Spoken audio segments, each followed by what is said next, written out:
नेपाल टेलिकमको महत्त्वपूर्ण USSD कोडहरू के छन् जानिराखौं।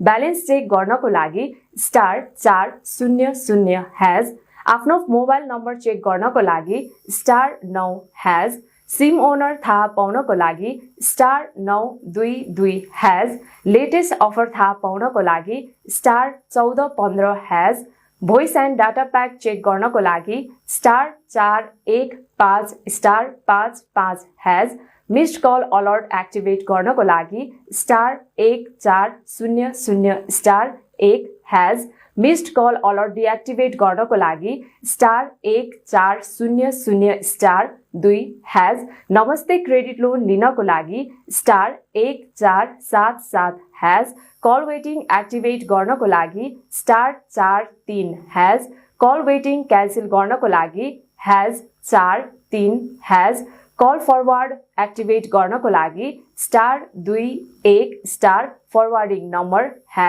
कल फरवर्ड क्यान्सल गर्नको लागि #002#, ब्यालेन्स ट्रान्सफर गर्नको लागि *422#, security code mobile number balance security code थाहा पाउनको लागि मेसेज बक्समा SCODE टाइप गरी 1415 मा पठाउनुहोस्। CRBT एक्टिभेट गर्नको लागि मेसेज बक्समा SUB टाइप गरी 1455 मा पठाउनुहोस्। CRBT डिएक्टिभेट गर्नको लागि मेसेज बक्समा UNSUB टाइप गरी 1455 मा पठाउनुहोस्।